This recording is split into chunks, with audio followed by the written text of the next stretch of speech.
শুক্রবার জেলায় প্রতিবাদ র্যালির আগের রাতে তখন শেষ মুহূর্তের প্রস্তুতিতে ব্যস্ত আলিপুরদুয়ার জেলা বিজেপি। সে সময় শহরের প্রাণকেন্দ্র কলেজ হল্টে জলপাইগুড়ি স্টেট কোঅপারেটিভ ব্যাংকের নিচে দেখা মিলল বিদ্রুপাত্মক পোস্টারে বিজেপির নতুন স্লোগানের সঙ্গে কেন এলপিজির দাম বাড়ল তা নিয়ে কটাক্ষ করা হয়েছে।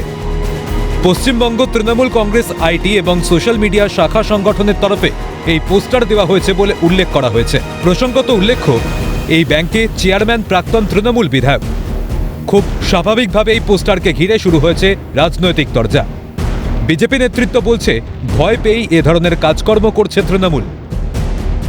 যে তৃণমূল ভয় পেয়ে গিয়েছে, কারণ পশ্চিমবাংলার বুকে তারা ধর্মের ভিত্তিতে রাজনীতির যে বীজ তারাই বুনেছিল।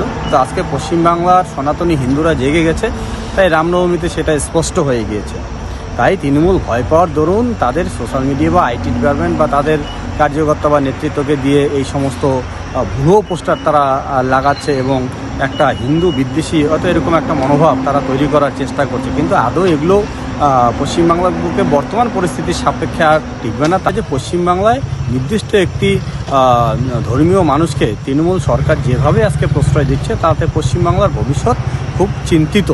তাই আমরা আশা রাখছি যে 2026-এ মানুষ আমাদেরকে আশীর্বাদ করবে এবং ওনাদের আশীর্বাদকে পাথেয় করেই আমরা 2026-এ ভারতীয় জনতা পার্টি সরকার এই পশ্চিমবাংলায় গঠন হবে এবং আবার স্বচ্ছ শ্যামলায় পরিপূর্ণ একটি বাংলা সৃষ্টি হবে। পাল্টা জবাব তৃণমূল নেতৃত্ব বলছে সাধারণ মানুষের প্রয়োজনের দিকে নজর দিচ্ছে না বিজেপি।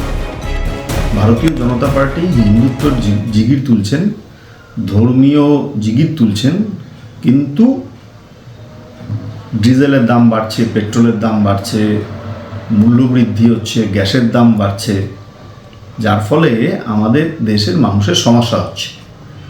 তাহলে এই ধর্মীয় ভাবাবেগকে না উস্কে তারা যদি মূল্যবৃদ্ধি কেন হচ্ছে সেদিকে নজর দিয়ে গ্যাসের দাম, পেট্রোলের দাম, ডিজেলের দাম, জিনিসের দাম কমাতেন, মানুষের ভালো।